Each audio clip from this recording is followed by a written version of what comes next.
Welcome to Comic Book Streamland, and thanks for pulling up a seat. Tonight, we're chopping it up with real comic book creators, the ones out there in the trenches, making books and getting them into readers' hands on their own terms. This is shop talk, like a late-night bar conversation or barbershop debate, raw, honest, and unfiltered. So if you're cool with being a fly on the wall, stick around, drop a comment, and let us know you're in the room. We want to hear from you. And if you're catching us on the restream, don't be quiet there either. Show us some love in the comments. Don't forget to take that towering stack of unread comics and slam them down on the like, subscribe, and share buttons. We know you're not doing anything with that pile yet, so make use of it. Welcome, everybody. How you doing, fellas? How's the week been? Good. Yeah? Long week for everybody. Long week for everybody. Yeah, I hope everybody's getting there. San Diego Comic-Con news coming in strong. Oh, speaking of San Diego, we've got a special visit from somebody on the show floor himself. Oh, Yo, what's up, brother? I don't know if I'm going to be able to hear y'all real well, but yeah, we're on the floor. That's it. It's happening right now. Oh, the Alex Ross booth. Antarctic. We're right behind the Alex Ross booth. So here's the Antarctic Press spot for all of us down here, including the Common America guys down here on the corner here. Yeah, it's still busy. We got like 2 more hours left of the floor, but it's still packed. Alex Ross has like a full-on art gallery here. Just insane. They used to have like a little booth for him, and now it's a full-on art gallery. Tom, that original right there, just put that up, all right? Which one? The original, any one of them. Just grab a couple. Just bring them back for me, okay? Yeah. and when I saw that Spider-Man. That is great. That is money. Look at those Dr. Dooms. Yeah, this Alex Ross guy, he's okay. He might make it. Tom, you're turning it to me. I just see your side profile. Spoiler alert, there's a little bit of Spider-Man happening right here. Oh, nice. Oh, cool. Loving Marvel that. booth has the costumes up for Cyclops and some other stuff, so they've been playing that all weekend. I don't think I ever want to hear the Avengers theme song again. It's like burned into my brain now. All right, Tom, I got 2 questions for you, bud. Sure, All right? go. All right.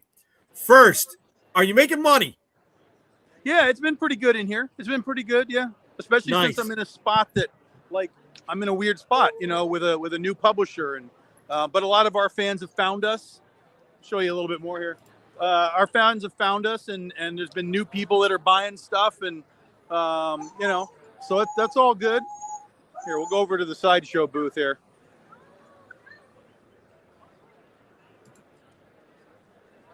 Crazy stuff in here. Oh, very cool. Loving that. Oh, K-pop Demon Hunters. Very cool. Yeah. Very cool. So it's been good. It's been good. It's a little different. I haven't been here for 10 years. Okay. So I mean, naturally it's going to be different, but there's definitely like it's definitely a shift. Like the image booth is smaller, and there's some publishers that I kind of expected to be here that weren't.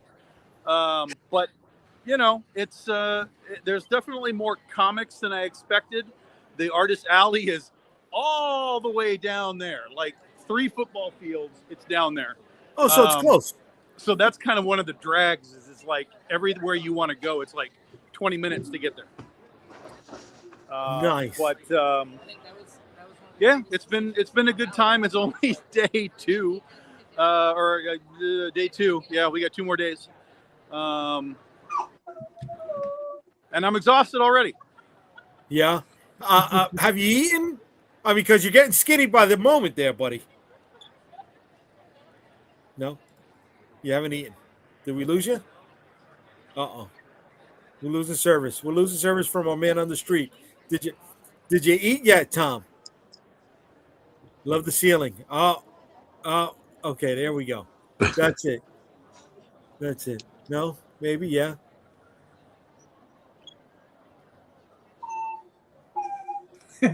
Yeah, I think we. Oh no. Yeah, he's done, guys. He's done. There we go. Now I can see you guys again. Oh, Did I lose okay. you? Yeah. You lost us, buddy. You lost us. You know. Are you eating at all? Because you're turning into a waif right before our very eyes, bud. All right. I dropped the joke twice. I feel like it's. It got lost. They got lost in the sauce.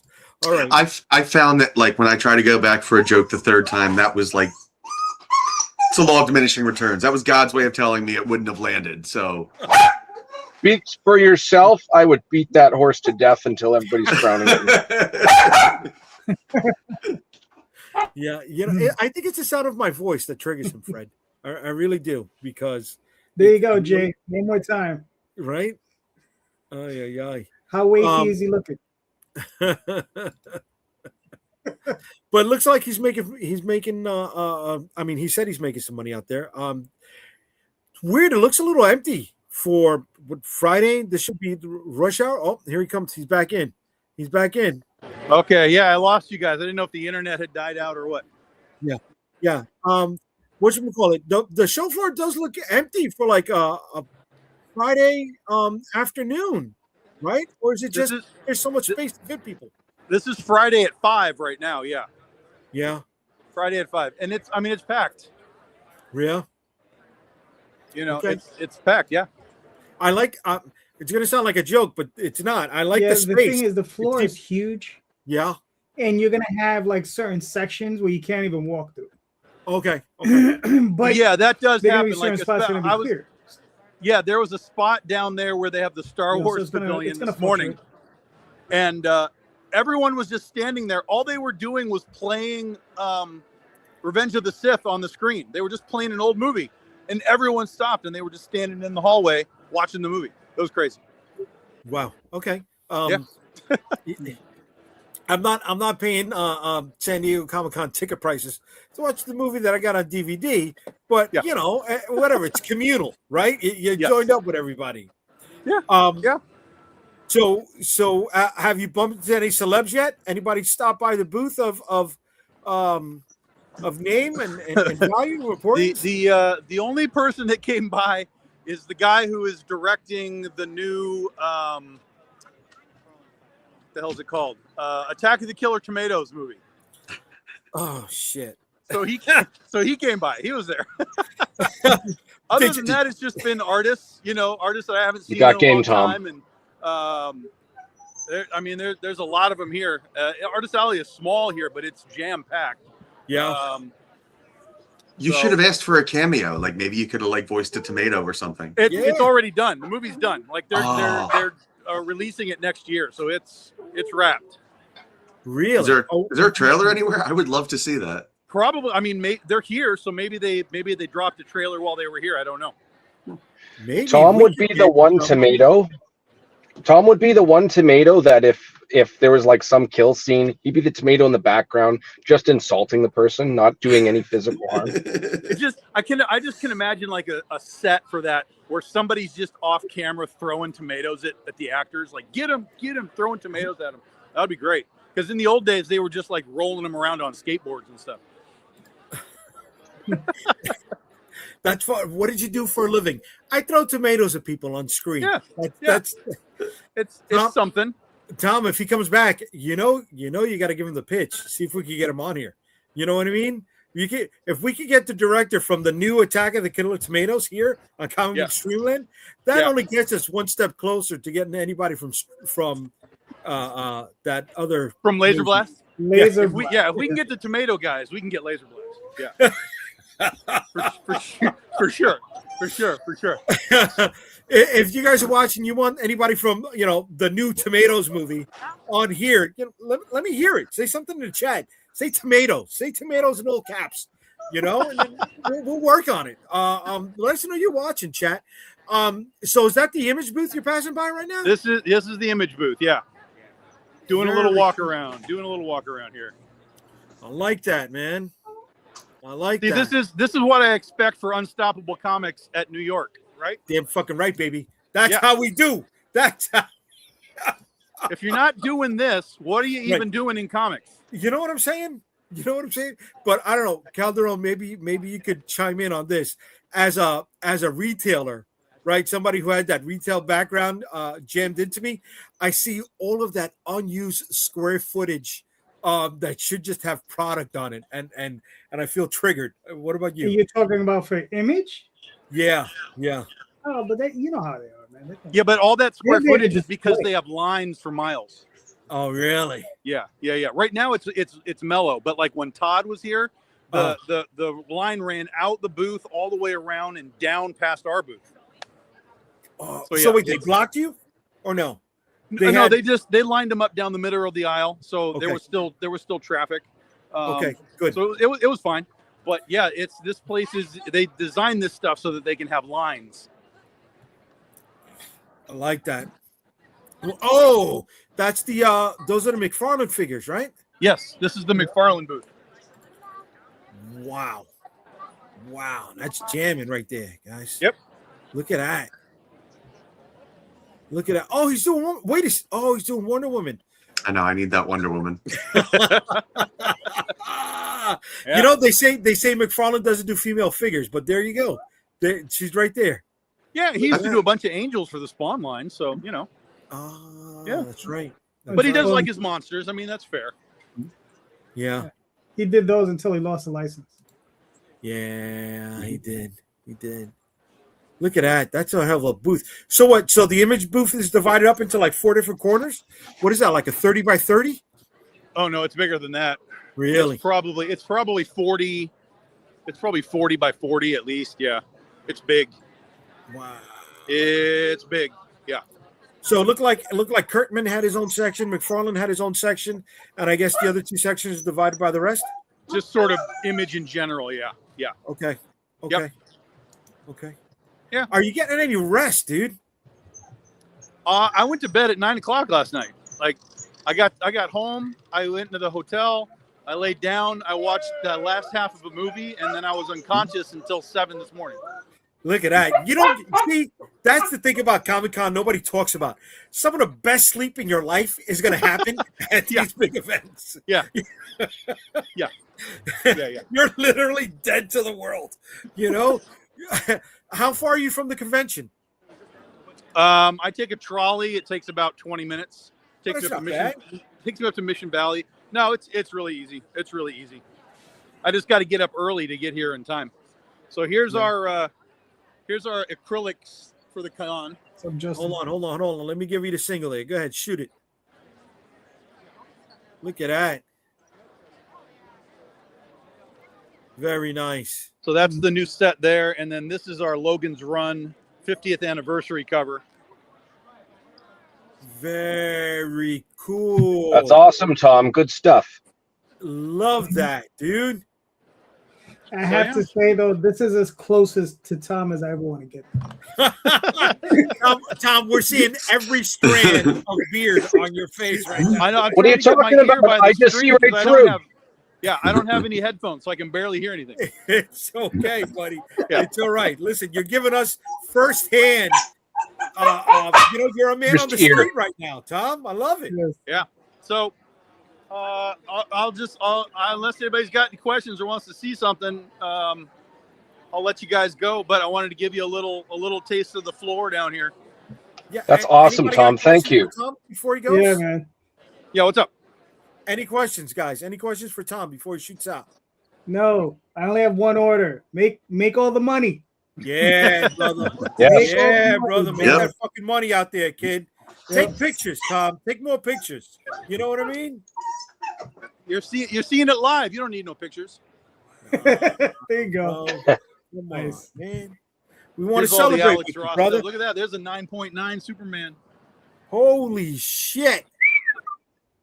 What is that doing there? That was just discovered recently, that one. Yeah, that's an Alex Ross new reprint. Oh. Okay. Otherwise, that's like $100 million book, Yeah, man. All right, guys, I'll let you do your thing. All right, Tom. See you, Tom. Have a good Take one, care, man. buddy. Good luck. Later, guys. Make that Right money, on. kid. Yeah, man. Later. Yeah, I'm safe. Guys, that was pretty cool. That was cool. I've never been to San Diego. Right? I don't know. Calderon, you have, right? Yeah, a bunch of times. I would always tell anyone, go once. Just to experience it. Just go to experience it. It's a great show, Yeah. Mhm. Shit. And it's different. It's different than New York, Yeah. It is. It's a different feel. It looks it. It looks it. I compare it to New York because that's the only biggest one that I know, right? And those same aisles are a bit smaller, and they're jammed up. I like the spaciousness that I saw from his area. Yeah, I mean, like I said, the floor is huge. Like it'll take you 45 minutes to walk from one end to one end. Yeah. And that's a straight walk. Yeah. So the floor is huge. And like I said, there are gonna be certain sections that'll be so packed you can't even get through them. It just takes forever. Yeah. But yeah. Well, fun. Listen, it's a lot of fun though. I want to. When I was out there, I was promoting. Yeah. I was out there promoting and pushing stuff and trying to make money. I mean, that's what you got to do at a big show like that, right? Mm-hmm. Recouping your expenses is not going to be easy because we're not just talking about, the exhibitor space over there. We're talking about lodging, travel, logistics, meals, fucking insoles because you're going to go through walking the 4 Is it just me? Am I frozen, or is Ray we've just had that dead? There it is. Okay, that's what I thought. Yeah. Because I was just like, Ray's not moving. He just got possessed. Ray will come back. Ray'll come back. He'll be back on here with us, guys. Ray'll be back on here. Wow. Wow. Okay, that was cool. That was cool, man. That was definitely cool. What's up, Johnny? What's doing, baby? Whatchamacallit, guys? If you could go tomorrow, would you go? Yeah. Yeah. I mean, well, it depends on Frozen Canada. There you go. Hey, thank you. I mean, are you talking about if I could go tomorrow and all expenses are paid? Sure, I go. Yeah, 100%. Yeah.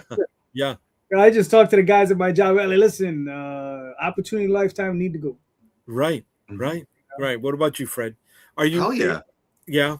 Is it a bucket list thing, or is it? I'm working towards it. I'm working towards it. My goal is to make this like my full-time job and career. Right. I know everybody says that, but like your wife appreciates. I still believe it. I still have that optimism. It hasn't been stomped out of me yet.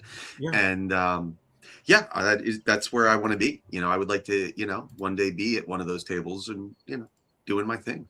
And I believe in the content too. It's just a matter of time for me. I hope to get there and fully expect to, but you never know. Shit happens. Yeah, shit happens, right? We got Daphne chiming in over here. The complaint that I'm hearing about San Diego Comic-Con is the diminishing returns over a show being almost a week long. Yeah, this is I mean, it's a logistical nightmare, really. For some people that got to drive, right? That's if you come from the East Coast, that's a 4 to 5 day drive, both days. I mean, both sides, right? Going and coming. The lodging out there is going to be almost as much, if not more, than how much you're going to spend on the booth. Yeah. I'm not saying that I'm going to, right, succeed. It's just it is. I'm not saying I've done all the math, Jay Dee. Right. I haven't figured it out to science, but it's definitely still something I'm chasing and want to get to. Like Jay Dee said, like other Jay Dee, like Calderon said, just it's a bucket list thing, and I would like to go and test my metal out there and see how it goes. Yeah. I mean, the thing is when I was going, I'm telling you, I've said this before and I'll say it again. I'm like, there was anywhere from 6 to 10 of us in a room, and we were still paying anywhere from $500 to $700 per person. Right. You know, with I see 4 of us right here. You know? I understand, Fred, but brother, my back is not in I could spend it on a couch over the course. We'll give you the bed. You host the show. We'll give you the bed. Calderon brags about the glory days. He'll sleep on the floor. I need context. What? Oh, I'm sorry, Ray. We're talking about heading on to San You Diego. gotta remember, hold on. I was the publisher. I was the publisher and the boss, so I always got the bed. But you're talking about how you roughed it. No, you can grind it out on the floor with me and Ray. No, hold on. I never said I roughed it. Again, you said they brought in cots. They'll bring in cots for us, Jay Dee. So this is the rule. Roll. Okay, road trips or short adventures, as I like to call them, and again, context. You're going somewhere to have a good time. You're not going somewhere to be like relaxed and stuff. So if you're going to a con, you could sleep after or at night, but you're really going to get your rest when you get back into your regular life. Like anytime I've gone to visit a buddy or something, I'll bring a pillow and a blanket. Throw me in the basement. I don't care. I kind of would put that mentality towards a similar scenario. So Ray just volunteered for the bathtub, so we just need 2 more people that are going to get cots, and we're good to go for next year. As the young kids say nowadays, let's go. Hell yeah, Ray! I love the spirit, buddy. I'm with you. I just it's flowing through my head right now. Ray popping in, and he's like, "Yeah, Calderon, me and Ray on the floor." To quote you, negatory. It's a polychore. Most hotel rooms come with 2 doubles. Okay. Right. So 2 people per bed, and then there's usually the couch. The couch usually folds out, and if you want them, most hotels will give you a couple rollouts if you need them. So, cool. So there's usually enough space on the beds for like 6 to 8 people. So context. Yeah. I'm going to stop eating that one to death. California orgy, right? California. I've seen creators complaining they're making the same money over 5 days as opposed to a standard 3-day show. Oh, okay. I understand what you mean. Yeah. Maybe that Wednesday and Thursday, it's not many people going, right? It's not a priority. But like Tom is saying over here, this place is for marketing. We talk with card game people and merch people, etc. Money is great, but the opportunities is the real goal. Long-term thing beyond comics. Yes. And I'm always saying that, right? For these bigger shows, not everybody can make their money back on them. Not everybody can make money on them. So what are the goals can you target when you're doing a big show like this? Ray, what are the goals you have besides money? When you money? Well, I mean, you already said networking. The big one, I mean, for someone like myself, I'll use Captain America as an example in the MCU. They're starting Captain America pre-Super Soldier Serum, and then Endgame Captain America with Busted Shield and Mjolnir in hands saying Avengers Assemble, and everybody rallied and charging the front lines. I think I'm pre-Super Soldier Serum. So anything I can do to establish myself, especially the big one, networking. I'm really enjoying writing for other people. I've taken that on recently, as you already know. Yep. And I'm having a lot of fun. If I were to go to a con or anything of the equivalent, it would be pretty much just to, I don't even think it would be a wide range of connections, but 2, maybe 3 solid ones that are relevant for me. Me talking to Todd McFarlane, the chances of something blooming from that, because of all the people he sees at the time, chances are very low. But if there's somebody up and coming as well, or maybe 2-3 steps ahead of me, or maybe a half step ahead of me, that might be highly more beneficial. I think that's, from an outside perspective, I think that would be my goal. Okay. All right. What about you, Fred? First of all, I want to disagree with Ray. I don't think that you or any of us are like pre-super soldier serum. I think we are at least in like the dancing, making fun of ourselves, like Star Spangled Man musical I'm stage. powered by Timbits, not super soldier serum. What are Timbits? You're powered They're, by what? it's the equivalent of donut holes. They're Tim Hortons product. They're called bits of Tim, or Timbits, that's what they call them, but it's donut holes. Yeah, it's awesome. I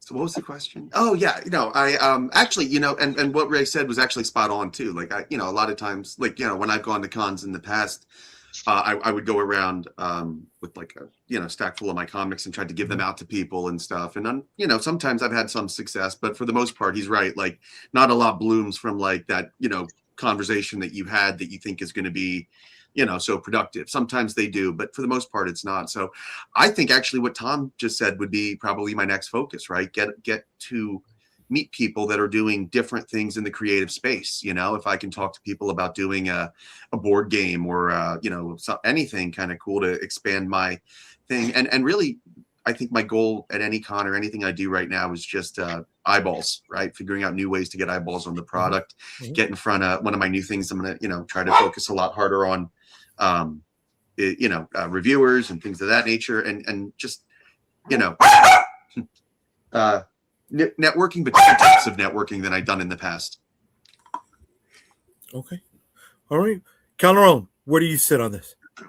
Now, I'm serious when I say this. What was the question again? What other goals do you have at a big convention like this if they're not financial? Typically, it's always been a thing. All right, because when I used to go to that show, right, I was selling printing right at that time. So that was a big thing. I was just going out there selling printing. So I did well out there doing that. Whatever we made at the table was gravy, and we made decent money at the table, which was really good. But other than cash, I mean, I guess it would be networking, and maybe at this point, probably seeking some different opportunities. The stuff Tom was talking about, games, card games, getting into role playing games, that sort of thing would probably be interesting. Right. Okay. All right. So let's say you're not exhibiting, right? You're going to the convention. Do you wing it or do you go in there with a game plan? In the past, I've done game plan. I tend to be like, these are the essential people that I want to see and meet and get my stuff in front of, and these are plan B and so forth. And, you try to schedule your day around that. Okay. What about you, Ray?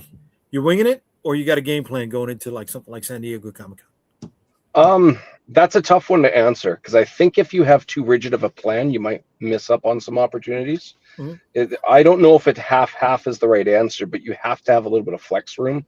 Again, this is outsider perspective, but if you're far too rigid in other experiences not related, I really think that's a tough balance, and I think I could give a better answer doing it a couple times for sure. So it's more like setting up some goalposts, right? You got a direction, but how you going to get there is different. There's got to be some milestones for sure, okay. But I have to make sure these things happen. Like my day job involves a lot of public speaking, so I think at least a percentage of winging it would be very beneficial for me because I like talking to people, and if it's too rigid, I might not have that little bit of chaotic unpredictability to run into those opportunities. Okay. What about you, Calderon? It depends, right? Like there are going to be certain people I'm going to want to see, right? That I'm going to want to see. Then there's things like, okay, if I'm there and I'm just there, let's say I could do some marketing. Yeah. They have freebie tables. They have, they used to have, I don't know if they still have it. There's a space upstairs where you would go in there and you could give them a box of books and they would hand them out for you. Okay. I don't know if they still have that, but I'm damn sure they still have freebie tables. So one of the things I would be definitely setting out for is like printing out some unique trading cards that I would be putting on all those different tables. Okay. Whatever other promotional items I might, bring with me. Other than that, I would just probably be there just to really enjoy myself because I would, if Mike Mignola is there, I'm going to go visit Mike. I'm going to go visit our Adams, and just go around, just see what's there. Because you never know who you're going to run into. Think that's part of tonight's top 5. That's part of tonight's top 5. Save some of them. Save some of them, bud. Oh, okay. I'm just saying. No, but that's good. Yeah, That's I good. would be there to like I said, they have freebie tables, and you put stuff on, and I've done it at shows, and I come back at the end of the show to see if there's any of my stuff left, and I'll leave a stack of cards, and I come back, there's maybe like 2 or 3 cards left, and I'll take those with me, at the end of the show. But it's a good place because I think it's organic, because I don't like handing stuff out to people because people will just drop it on the floor or whatever. But if you leave it on the table and they pick it up, they're interested. They weren't being nice. They legitimately wanted to do it. That makes sense. Okay. All right. Exactly. I like that. Yeah, it does. Here we go. Daphne in the chat says, I ironically cannot enjoy a convention unless I'm a vendor. I could barely get through one day of a 2-day Monsterotica. And I wanted to be at that show as a fan. That's a lot for people, right? Some of these things can get overwhelming. You may not be somebody who's anxiety ridden. You may not be somebody who's suffering from claustrophobia or other challenges. Yet you can go into an event like this and just get triggered in ways you've probably never been triggered before. Yeah, you may have that might be like a bonus of like San Diego Comic-Con, like experience your first panic attack. Ooh, I hope not. You know what I mean? But yeah, I'm sure that happens for a lot of people there. I don't remember where my first one, but everybody has a first. Don't be there when I'm there. Yeah, I had a tough love time. You just start smacking that person. Wake up! No, get out of it! Come on! I had a friend of mine who went. We were at New York Comic Con. I didn't know he was even at the show, and I saw EMS running past our table, and they went to go treat him because he dropped. He went down, and he had to be taken out. He had to be stretched out of the place, and I didn't know until after the if show. You're not physically prepared for it. Yeah, a lot of people aren't. But then you don't know sometimes, right? You don't know. This may be your first event, and it's just like, oh my God, I can't breathe, something like that. Mm-hmm. It's happened. I went to a show. I mean, I've had panic attacks, since like the early 2000s, and I went to a show in like 2008, and Eva Mendes wasn't able to come out for a signing because she had like really bad panic attacks, and it was really crazy. I was like, wow, stars get them too. Like, it was really neat. I was like, she's one of us. Well, they say doesn't a guy from Captain America? Yeah, he does. Yeah. Wait, Chris Evans? Yeah. Oh man, that's hard. I feel for him. Here we go. Camoni. I hope I'm pronouncing it right. What time is it? In France. Over here it is about 8:30 p.m. Tom, I got an artist for you. I got an artist for your Paranart story while I was here, Ray. Oh, look at that. He's working for you there, Ray. Way to be. Ray, you're muted, brother. My bad. Can you repeat that one more time? I'm using my phone, so I can't read what it's. Okay, so written. Tom says, I got an artist for your Paranart story while I was here, Ray. Oh, sweet. That's awesome. Way to go. That's really cool. Way to go. Right. One Vicious Female says, cross-brand collaboration opportunities, a spinoff of networking. That's a great idea, right? That's something that can be worked on prior to the event. And then you go to the event, that person's maybe exhibiting over there, and you touch base, and you can start to hash out some of those details, right? That's one thing you could do. I like that. Daphne says that the Timbits are like munchkins. There we go. Yeah. Yes. Champe, Fred's doggy's back. There you go, Timbit. William, you have to have a strategy if you're trying to get into Hall H. Yeah, brother. Canadians wing it like the loon on their money. Oh. It's more like Cobra chickens that will kill you if you get by their spawn. Oh, really? That's how we wing it. Okay. It's pretty vicious. Champe, I would suppose anything in life would require strategy. No, yeah, but you know what, Chappie? Sometimes people just, they don't know. Oh my God, I got tickets. I'm going tomorrow, right? And it's like they try to develop something on the fly. Here we go, Glenda. I love cons since I'm the booth princess. Sometimes, yes. Much like there's a passenger princess. When I'm driving, she's the booth princess. Yes. One vicious female, the booth queen, as far as I'm concerned. Way to be. I had my first panic attack at the top of the stratosphere in Vegas. Not fun times. I'm sorry about that. Is that the one that hangs over? It doesn't hang over. What it is, it's okay. So you have the tower, and then you have the observation deck on the top. So it comes out over, and there's a glass floor. Oh, that would freak me out too, Daphne. I wouldn't be able to handle that. I remember I was there with a friend. There was the three of us. It was me, another friend, and her. And me and the friend were standing on the glass, and we're looking down. So, yo, look at that. And then Daphne's over there looking all bug-eyed. Like, I was like, what are you doing? Get over here. Because we had been to the top of the Empire State, but we'd been at the top of the Twin Towers when it was there. And I mean, I was just like, what's the big deal? It's just tall. But yeah. Making me tense right there. That's making. Now, did anybody see the latest Final Destination movie? How that one begins? Not gonna happen, buddy. Not gonna happen for me. Yeah. After it has something to do with height. Glass door? It sounds very much like that. It's scary as fuck. I mean, hell, I went to when I went out to Vegas and we went out to the Grand Canyon. We went out to that arm that swings out over the canyon. It's like the glass floor bridge. Yeah. So we walked over that. Yeah, that was fun.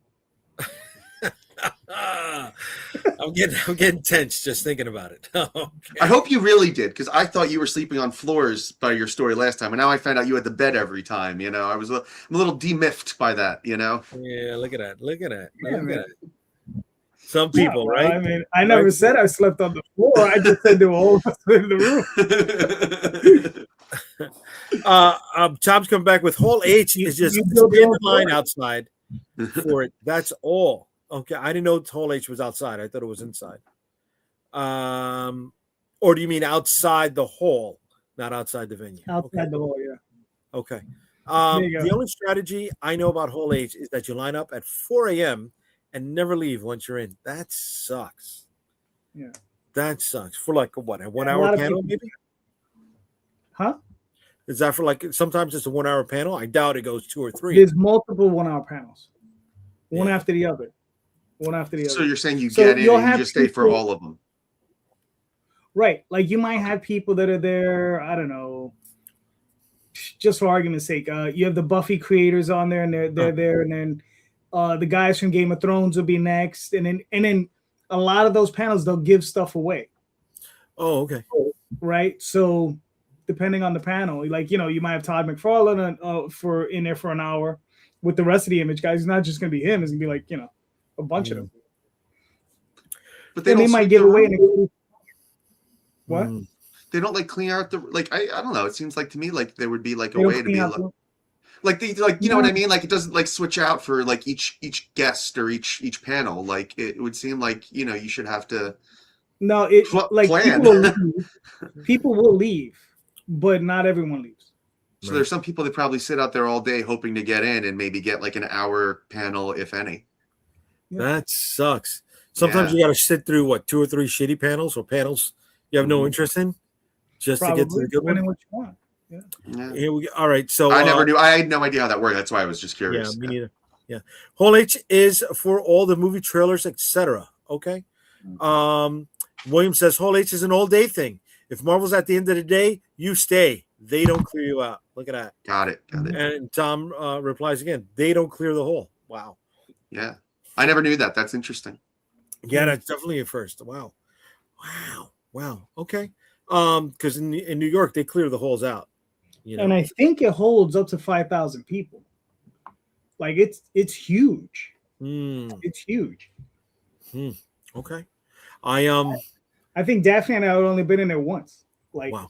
We were there for almost 8 or 9 years running. I think we only went once. Wow. as guests, right? Never as an exhibitor. What at San Diego? No, the whole H. Oh no. We were just fans. We would just walked in just to look around. We've never paneled in there. You know, we were at the show. You know, we had tables and stuff. But. Right. Is there anything expected to debut this week? I mean, they did drop the Doomsday trailer and the new Lanterns trailer that I saw. Anything else coming or supposed to come? There's still tomorrow. There's still Sunday. I know today they Hasbro unveiled a bunch I saw of their action figures coming up. Thanks again for the good influence, Jay Dee. I started buying again because of you. Welcome to the dark side. Can't stare at that background every week. And that's nothing. Yeah, I mean, there's other stuff, dude. I forget it. I'm not trying to boast. He's got like a whole platoon of action figures holding his webcam up right now. Yes. Yeah, Whole H is large, especially since they rebuilt many years ago. Okay. We watched a bit of the famous costume contest, but it was so boring we tapped out quick. Oh yeah. Like I said, we went in once. There you go, Fred. Okay. Godzilla Kong trailers tomorrow. Cool. Okay. Jay doesn't need any more figures. Yeah, we got a lot on our plate, so there's not going to be Glenda, I'll send you my address when he's not looking. Ship him. Negative. I'll send you. I'll take good care of Galactus. I promise. He's not going to. You see, he's holding the power sword. I know. All right, and he's holding the power sword. Which sword is that? Like Power Rangers power sword, like Megazord? No, it's He-Man. No, that's He-Man. I can't see from here. That's what I'm asking. I apologize. Oh, yeah, no, that's the He-Man power sword, bud. Galactus with the sword of Grayskull. Gotcha. Yes, it's the popcorn bucket. Yes, yes. I hide my whiskey inside of it. That's what we're there for, buddy. That explains a lot. Yes. All right, guys. You know, that was fun talking about San Diego. I'm excited. I'm sure when Tom comes back next week, he'll recap a hell of a lot more stuff for us. But we got some business to do, guys. We got a couple of books that are live right now on Kickstarter or inlay pledges, like my buddy, Mr. Fred Schwartz, and his book Fisticuffs. Hello, everyone. Last week, right? No. We're gonna go into August. It's gonna go. Okay. So I'm gonna say, nice. I'll make the official announcement this week. It'll be either the 21st or the 28th. You little bastard, come here. So for those of you that don't know, Fisticuffs is the story of a functional drunk whose comfortable life derails when a one-night stand has deadly consequences. It is the sense of humor of The Boys with the explosive action of Invincible and the kind of personal storytelling you would get in a Martin Scorsese movie as it deals with dysfunction, addiction, and a lot of dark personal content. So this is issues 1 through 4 of what will eventually be a 7-issue miniseries. Oh shit! I'm sorry, I got a dog trying to hump my hand over here, and I'm losing focus. Calm down, buddy. Hey, that's now we know why he was barking. That's going to be in the next issue of Fisticuffs. that's yeah. I believe that's how Todd McFarlane pitched Spawn, with a dog humping his hand off camera. That's how you finish the series, buddy. That's yes, what you put the bun on. Yeah. Right. See what you're doing. You're making me look foolish. You're making me look like a fool. Okay. Anyway, so yeah, books 1 through 4 are available again until late August. Give it a shot. Check it out. Like I said, it's a deep. I have a review on my Facebook page. He does, yes, sir. Mr. Ray did a check review. that out. Check out my Facebook page. You can, in the reels, you can find Fisticuffs review of issues 1 and 2, I think, and 3 as well. Yeah, I believe I gave you up through. Yes, yeah, all 3 issues, the first Sweet. 3. So, oh my god. Please give it a shot. Take a look. Give it a scroll through. Read. We have the first 3 pages up, so you can give it a give it a look at the art, give a feel for the voice of the character, and see if it suits your vibe. I think it feels like a 70s, like a grim, gritty kind of 70s story with a kind of sci-fi elements, but again, it's all grounded in like the deeply personal through line of our story, which is going to carry us through with this kind of like dysfunctional, really unlikable protagonist who, he likes to believe himself to be kind of a, like a badass, like he was like, Slim Shady or like Alex DeLarge, doesn't realize he's closer in character to somebody like George Costanza. So give it a chance, see how it suits you. And enjoy. Way to be, friend. Hashtag jerk store. And anybody who's interested in late pledging for fisticuffs, the link is in the comments right now. So jump on it. Help our buddy out. All right. Next up is Mr. Calderon and his book, Dreamweavers. All right. We're down to 39 hours. So, so we're getting close there. So Dreamweavers 1 through 3, this is a story and a concept and a book that I produced in the early 90s with my buddy Matt Lunsford. It's about 4 kids who, when they go to sleep, whenever they wake up in the evening, they go to sleep and then their consciousness is transported into the brain or into the bodies of their role-playing game characters. And the role-playing game characters have various powers and various abilities, and they are fighting off a horde of demons that are attacking Earth. And that's what's going on. And like I said, this is something, it's been remastered. Originally, it was in black and white. So it's in full color. I redid all of the lettering. So that's all done. It's a lot of fun. So, go check it out. Nice. I like some of these balloons here. I like that. I like that corner on panel 4. Very nice. Mm-hmm. I've learned a few things over the years. Yeah. All right. So what's funny is what's up? What's funny is I actually have thought balloons, which is not something you see anymore. I know. You see very rarely. Yeah. I use them. Yeah. Yeah. Well, yeah. I stopped using them years ago because I just got into using the capture boxes, which I do here as well. So I'm all over the place. So. And this also is part of the Creator Collection trading card set. Yes, it is. Yes. So if you pick up a physical book, you will get that lovely card that's right there with Magique. All right. And that is card number 2 of 9. Yep. So that's it? All your cards have been released? No, man. I got one more. You got one more. Okay. So this was for the first Magi's Grace instead of hopefully September. Gotcha. Okay. All right. Yep. And the link for that is in the comments as well, ladies and gentlemen. So if you want to jump on this campaign in the last 39 hours, do not hesitate. All right. Rob Sepper says, Jay, what's up, Rob? How you been, man? We haven't seen you in a minute on the show. Thanks for coming back and hanging with us for a little while. Last but not least, for the books that need to come out is mine, which is launched today. And that is New York vs. World #1, fully colored and remastered. We're at 17 backers. This is a quick 2-week campaign.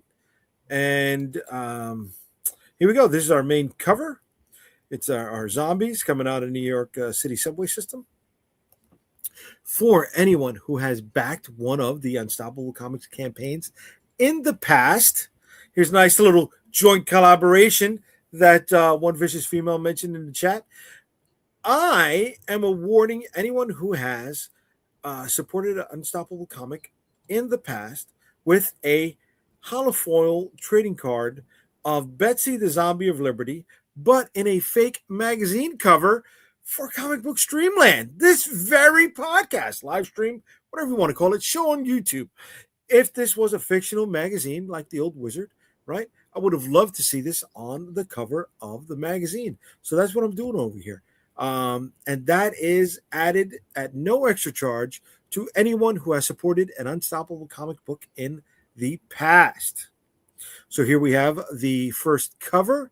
It is a zombie horror comic. It is 24 pages, full color, remastered, available in both print and digital.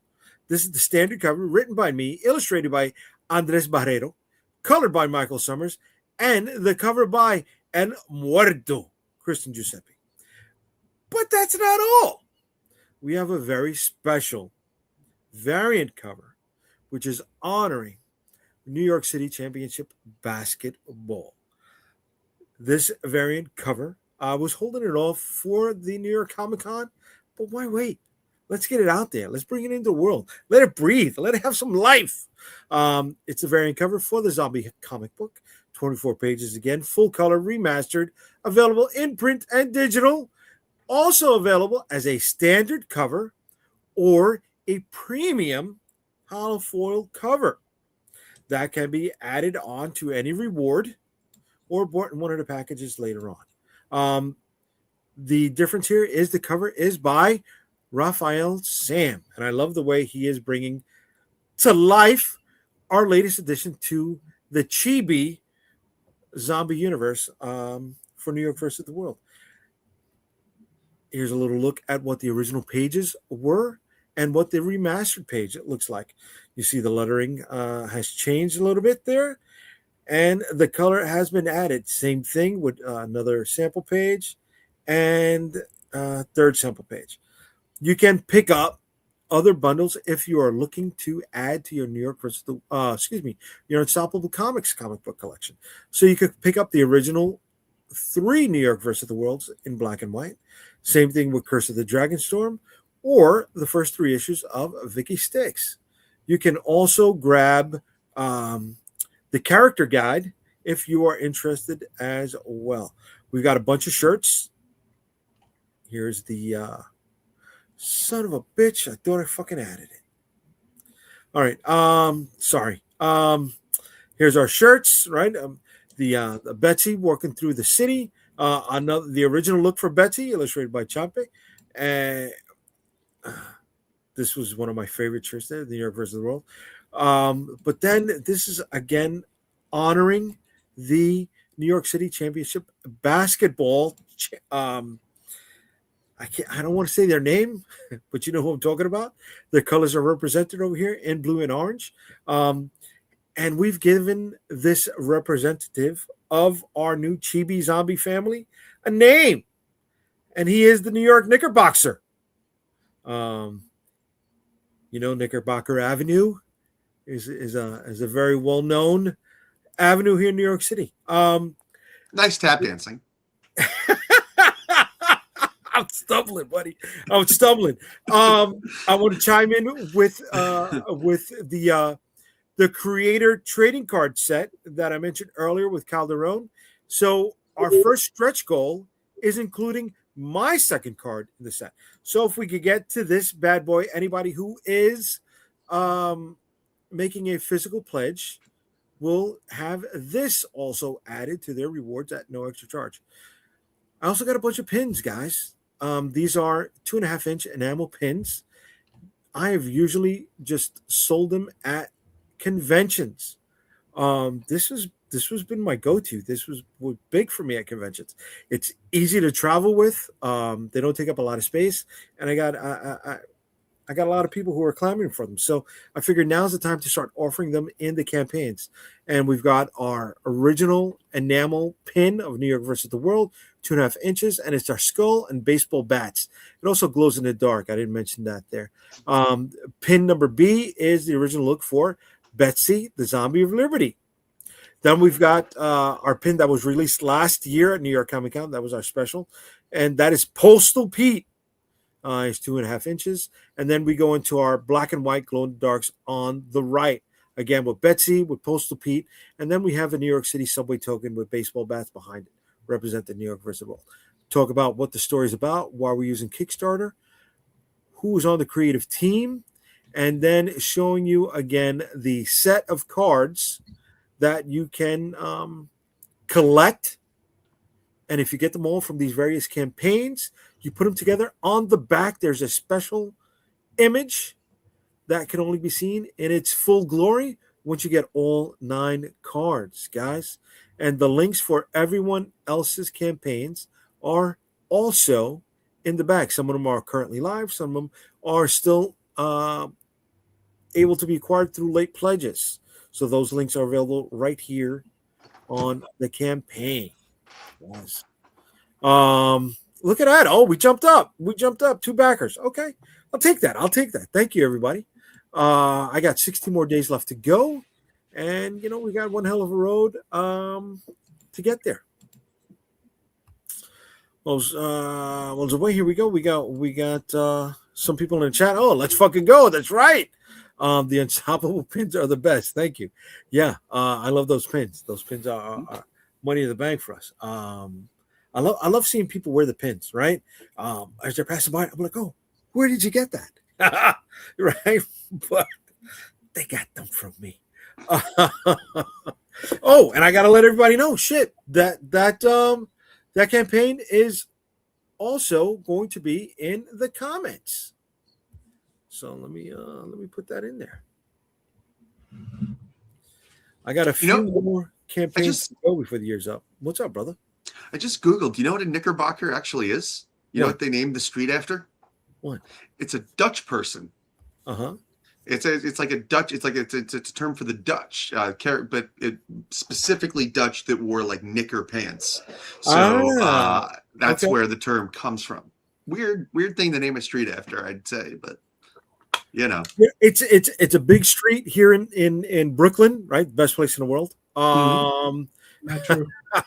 Not true. Almost as good as Winnipeg. Yes, it is very, very colonizing. Yes, it is. Ironically, unfortunately, right? That's why they shortened it to the Knicks for the basketball team. But I believe they were originally what basketball team? The guys who won the NBA. Oh, I didn't know. Yeah, I didn't. Yeah, you have to tell me more about this basketball one day. Yeah. I didn't know they called the Toronto Raptors that. Yeah.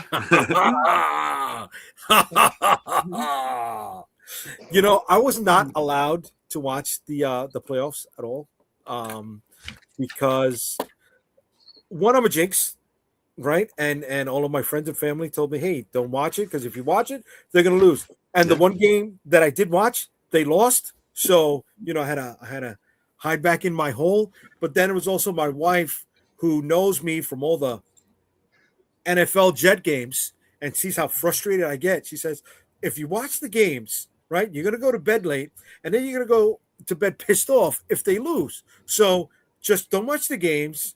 You'll sleep better. And then when you wake up in the morning, if they won, you can be happy. If they lose, you can be just as pissed as you want to be. All right.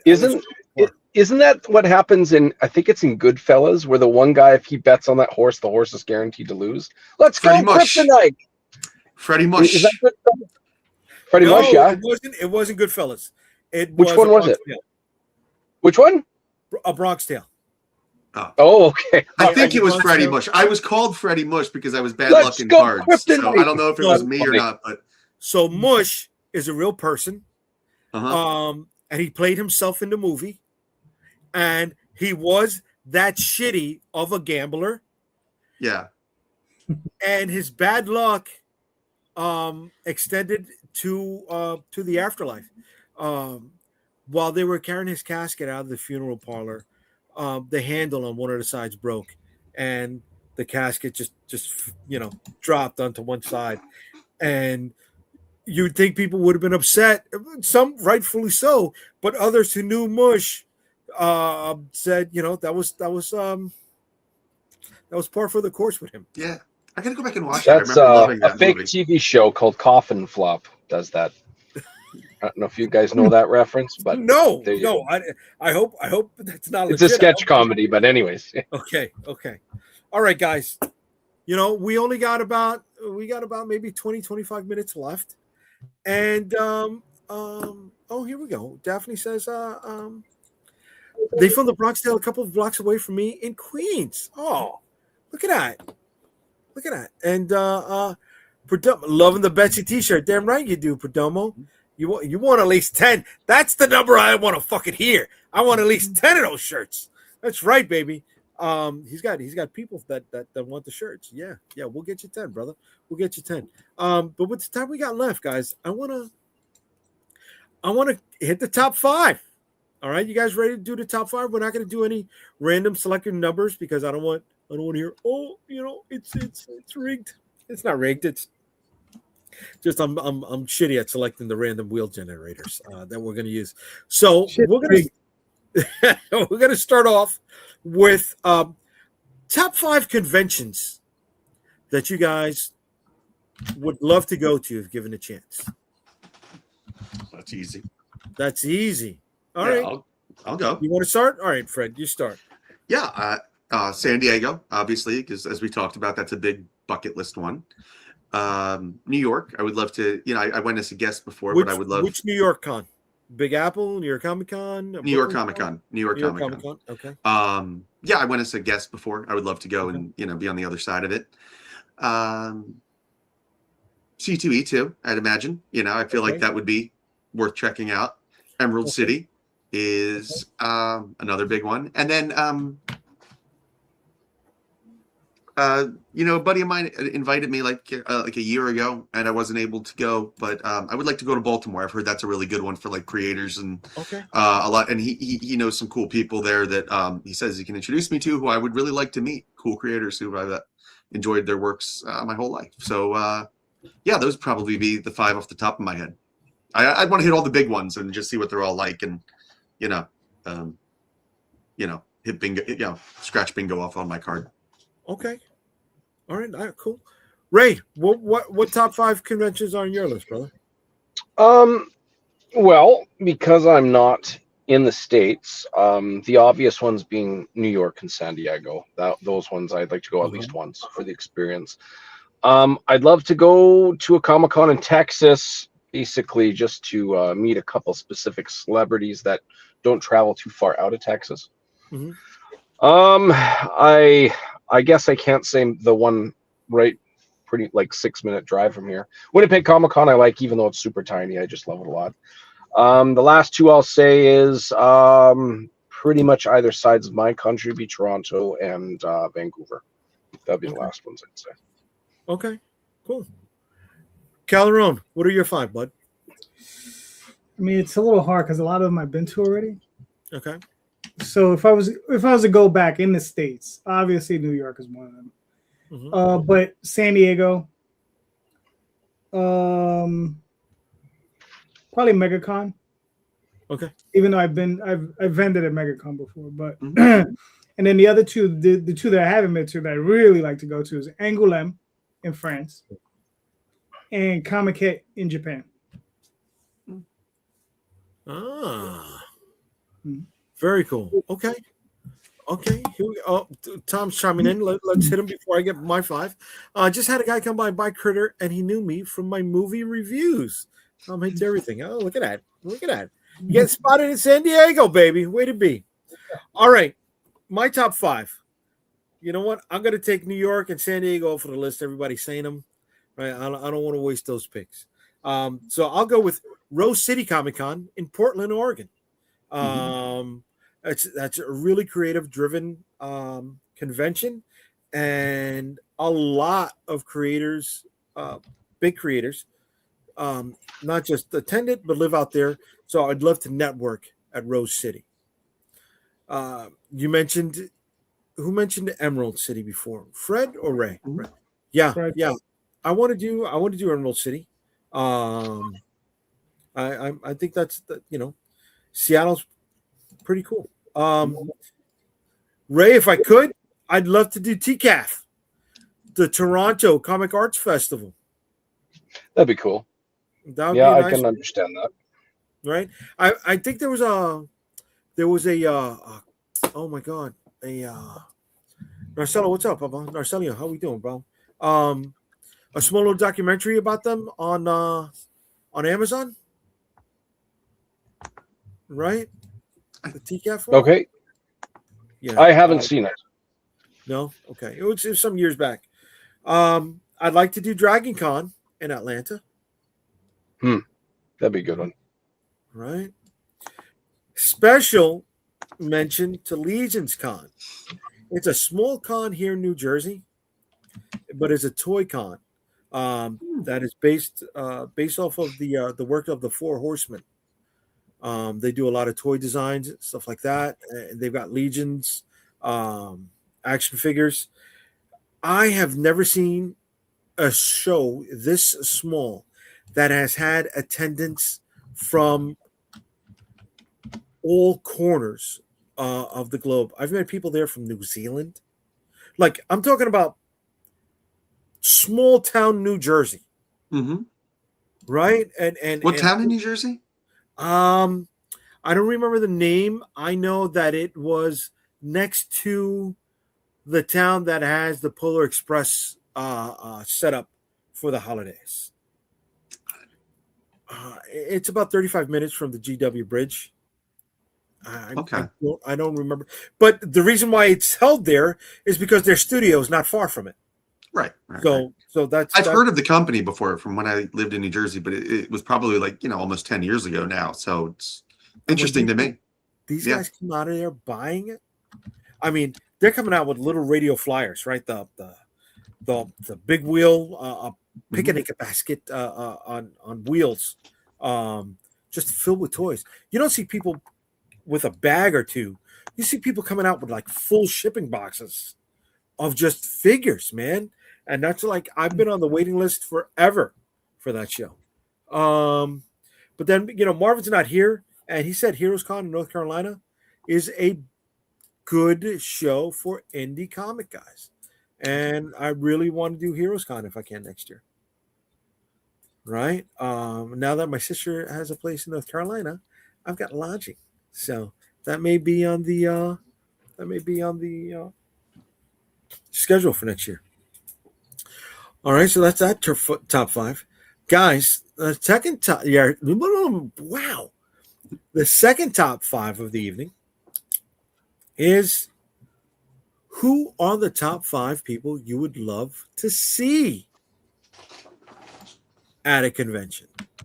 If you could, doesn't matter, you'd wait on that line all day if possible. Do they have to be alive? Yes. Okay. Yes. Currently, yes. So that change your list? Well, if I want to pick someone like Stanley, obviously I can't. That's all. Right. Okay. All right. So you know what? Since Calderon was starting it off earlier, I chopped him a little bit because I didn't want him to spoil it for later. Let's see your top five list on people you would love to see at a comic book convention. Frank Miller, John Byrne. Wouldn't mind seeing Charles Vest again. Art Adams.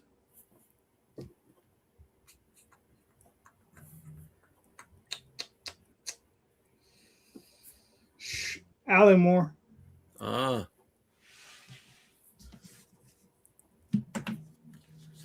was five? Wasn't it? Thought it was five. Alan Moore. Art Adams. Right. John Byrne. Right. Byrne is five, I think. Frank Miller. Right. What's that? Isn't that five? No, that's four. Oh. Charles Vest, you said. Yeah, I think I said Charles Vest, yeah. Along with Charles, you go throw in Michael William Kaluta. Who? Sorry? Michael William Kaluta. Mike Kaluta. Yeah.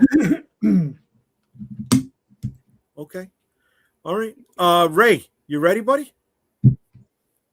I think so. There's a couple people I've worked with for my my series, The Madcaps, I'd like to meet. Harv Salteras. I would love to meet Victor Medina. The brothers Kemp, who colored almost everything on that project. I would like to meet Alan Moore. And then I'll throw one celebrity. I'd love to meet Austin St. John, who was the original Red Ranger in Power Rangers. I'll just stick at that. I believe that's five there. Yeah, the brothers count as one. The brothers Kemp? Yeah. I know I've mentioned liking this story arc in Spider-Man, and it's not very popular. It was written by Straczynski for Sins Past. I would love to have a discussion with him about his drive of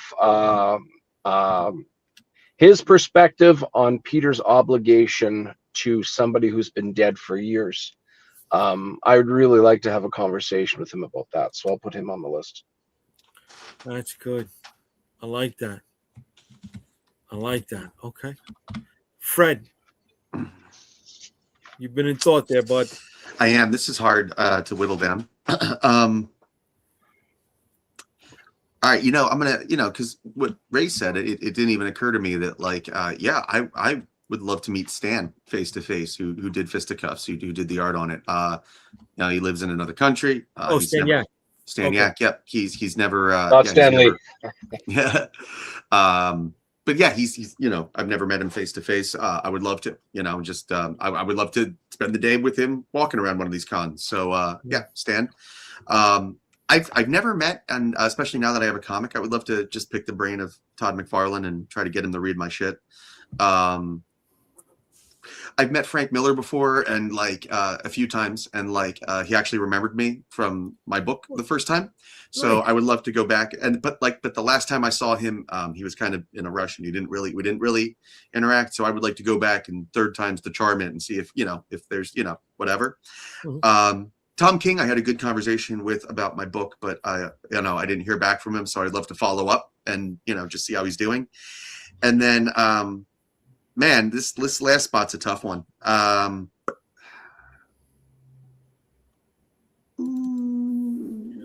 First, I'm gonna do two. But you never see Grant Morrison at cons around here, do you? Like, is he around cons? He ran his own con for a minute. I'm sorry, they do cons. Yeah. Oh, he's they. Yeah, they them. I'm sorry, they are them. Fuck that all up. But Grant Morrison. I don't think Grant really gives a shit. Yeah, he's not watching. He's not. He's not. They're not paying attention. And then the other one, I would love to. I'm a big fan of Bill Sienkiewicz, and would love to be there in front of him and see if I can like figure out an angle to get him to draw something for me one day, like a cover or something, and get that bucket list item off. So yeah, I think that's my list. I like that. Okay, all right. Look at that. This is a really nice, diverse list. All right, so I'm going with people who I'd love to pick their ear. Right. I'm going to start off with Mike Mignola. Wow. Mike Mignola is somebody who won me over the years. I was not down with his stuff when I first saw it. The X-Men stuff, the Alpha Flight stuff. I just, even the Batman, Gotham by Gaslight, it was just like, yeah, right. But it's because I didn't understand him. That wasn't me. Right? I didn't understand his use of negative space. But when it came to Hellboy, I didn't want anybody else to do it. Right? Hellboy, just like Hellboy, it's the shit for me. I'm big on that. I want to go with Kirkman. I'd love to pick Kirkman's ear at a convention. I really would. He went from Battle Pope to this fucking empire, right? I mean, come on, man. Come on. Let's talk about it. Let's just talk about it. Again, McFarlane, somebody who, what was it, 300 rejection letters, right? And still never gave up. And boom, there's this empire, right? I'm going with Matt Wagner. Matt Wagner has been my guy, right? Not just for Grendel, but for the Mage trilogy, right? And then I want to go with Kevin Smith, right? He's my celeb on the list, right? An auteur, a director, a business person, and somebody who's scrapped, right? Somebody who the odds were against and wasn't supposed to survive as long as he has. Mm-hmm. You know, and I want to pick their brains, man. I want to pick their brains, guys. Shit. All right. Let's check in with the chat again. All right. Narcelio, art by him is at San Diego Comic-Con. Check out his covers. Way to be. The missus. She'd love to meet Keanu and the Supernatural cast. Yes. I know why. Yes. Narcelio calls out Tom because they've done some work together. And you've done some work with me. You'll be at New York Comic Con, buddy. You'll be up there as well. Calderon, you okay? No. You got a lung coming out of there. Shit. All right. William said you can meet Art Adams at Terrificon coming up in a few weeks. All right. Way to be, William. If you're going to be there, let me know, man. We're not going to exhibit there, but we'll check it out maybe as guests for one of those days. All right. We'll meet up, bud. Those are the top 5 I got for today, guys. I don't want to go negative, right? You know what? Fuck it. No, I'll go negative. Who are the top 5 people that you don't want to meet at a convention? Anyone who's dead. I want to meet dead. Can we put in one caveat? Nothing political. Can that be fair? Yeah, that's fair. Nothing political. All right, yeah. thank you. I appreciate that. I'm 100% cool with nothing political. From an outsider perspective, as a Canadian, it gets grating after a while. Yeah, I don't want to meet Trudeau. I'm telling you. Well, hey, he's in your country now, so. Okay. Yeah, I don't know. Yeah. All right. Who wants to start with top 5 people they don't want to meet at a convention? Top 5 people I don't want to meet. Yeah.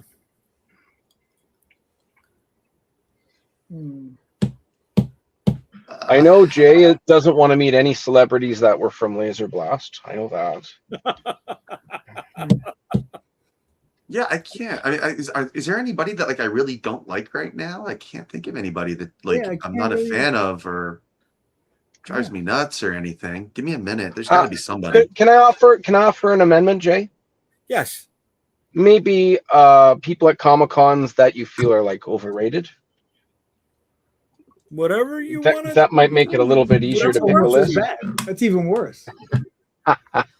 I mean, if I, for example, I don't think I'd be interested in meeting. I don't hate the guy, but Rob Liefeld, I know, very successful and stuff, but definitely not my thing. And I know lots of people think the same way, but I would put him on that list. I wouldn't be interested. Not that I would hate him or anything, but take him or leave him kind of thing. Okay. All right. That's fair. That's fair, buddy. That's your thing. You know who rubs me the wrong way? I wouldn't want to meet. I'm just going off celebrities and people that are in the comic zeitgeist.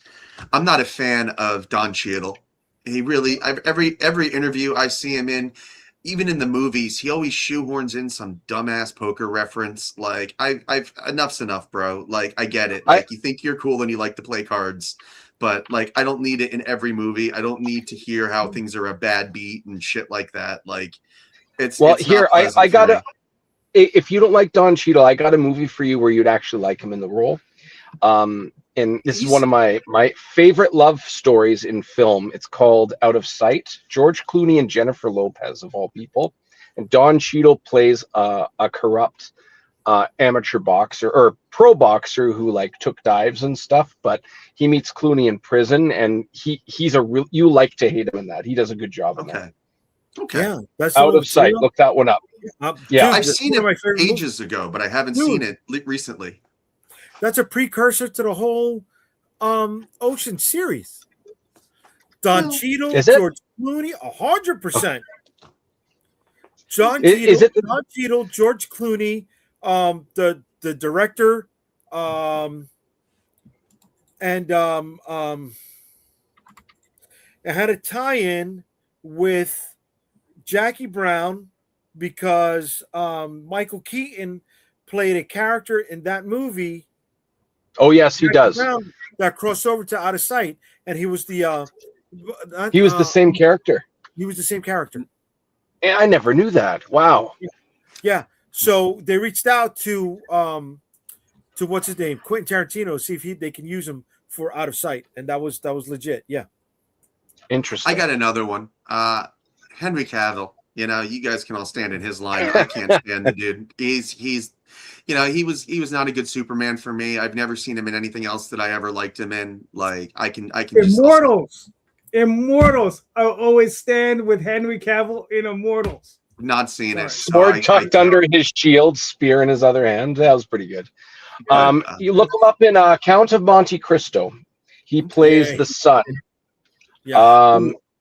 I just got he does a one good that job. came He's like 16 at the time, but he does an okay role in that. Another one. I've so had it with The Rock. I just fuck The Rock. Fuck The Rock. Fuck The Rock, dude. He's become such a politician after all that bullshit with the DC universe, like all his bullshit with WWE. The last time he wrestled, man, it looked like somebody needed to put some fucking oil in his knees, man. He was like, you know, if I can get away with another Seinfeld reference, he was walking around like the episode where Kramer tried to walk in the jeans. The Frankenstein and he bend his legs. That's how The Rock was like walking around the ring trying to wrestle, man. Like that guy can go away for a good 5 to 10 years and then stage a comeback. I'm over him, and I'll be skipping his booth as well. Yeah, sorry. I think if you pull up Ciampa, what he says there, he is 110% correct. Yeah, people, you don't want to meet people without money. Okay. That's a good one. So all right, I got the people who are trying to pitch me on a collaboration where I got to do all the work. Right? Oh my God, I got this great idea for you. You know, I got this great idea that we could work on, and I just need you to write it. I'll pay for the artist, I'll publish it, print it, and do all the shipping. You know how many times I get people pitching me? Let me rephrase that. I have people who not just want me to lead them to water, but spoon feed it to them too. Yeah. See, your mistake is that you never attach a monetary value to it. I do. No. You have to tell them they have to give you a check for X amount. Oh, okay. I just, I don't want to come over. I don't want my time to be wasted. That's it. Don't. Another one is people who are always trying to sell me on their app. Right? I don't know how many times I've been bit. We're gonna be the Netflix of comics. Mm-hmm. Come on, guy. Seriously, stop. Just stop. People that want me to be in their anthology, then again, don't want to pay me for the work. No, they want to. Can you just give me a couple pages of one of your books, and we'll just put it into the anthology? No, man. No, you don't understand the legalities behind that. No. If you pay me, we build a contract. Yeah. Yes, and like Ciampa, the people that don't have money, right? Mm-hmm. And then the people who are not aware of, unfortunately, the way they smell. No, not that. Humans who stink. No, walking armpits. Take away the experience. Take away the experience from other people. You know what I mean? Conventions are expensive already. Mm-hmm. Don't ruin it for somebody else. Everybody's 2 bits to get into the space is valuable. Don't shit on their parade. Like I remember at a convention scene. This was before the pronoun era that we currently live in, right? And so I'm just going to say it was a young man, chunky, and he had a parasol, wore a rainbow tutu, had a Koopa backpack, and just had the biggest smile on his face, right? The kid was happy. He was spending his money. Nobody was fucking with him. He was in his element, and just enjoying the convention, enjoying the time. Way to be. I was happy for that kid, right? And I don't want to see anybody fuck with that kid. I thought you were going towards a sad ending there. I was like, I'm getting all like, oh my god, and somebody's like yucking his yum. Right? Don't yuck straight up Shakespearean ending. Yeah, don't yuck anybody's yum. Those are the people I don't want to meet. All right.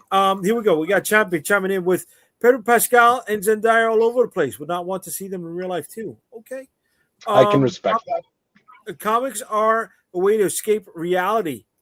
Reality is a way to escape Pedro and Zendaya. Oh, that's wrong, buddy. All right. Ramsey Bolton. He's so evil. Right? You and Rin. And George R. R. Martin, because fuck him. He wants to stop making shows and finish the books. Right? I actually met the kid that played Joffrey at a con, and he was the nicest kid. We talked for a long time. Really nice dude. I couldn't believe he played somebody so evil. Like, it was crazy. And then you got whatchamacallit. The last one she's mentioning is Anthony Mackie, because she'll never forgive him for fucking up Altered Carbon. Altered Carbon season 1 was good. Altered Carbon season 2 couldn't get past the second episode. It's okay. He lost to Eminem in a rap battle, so it's all good. He did. Yes, he lost to Clarence. Clarence guys, have a really nice marriage. we made it an hour and a half. I want to thank everybody who stuck with us the entire time. Please check out some of the older episodes. They're loaded with content. If you like this one, just give those a thumbs up or subscribe. Share them with others. Let them know that you had fun with us. All right, Fred, where can they find you, bud? Now that we're getting out of here. Find me at Schwartzart LLC on all the big socials, www.schwartzart-llc.com. And Fisticuffs Book 4 is still on Kickstarter for the next few weeks, accepting late pledges. So jump in while the water is still warm. Way to be, bro. Way to be. Ray, where can they find you, bro? You can find me on Instagram as Raymond the DM. You can also find me on Facebook as DM Ray. You can also find the Madcaps Facebook page. We are in the middle of processing issue 3 being sent out to people shortly, and you will be able to find me on an upcoming project with Unstoppable Comics,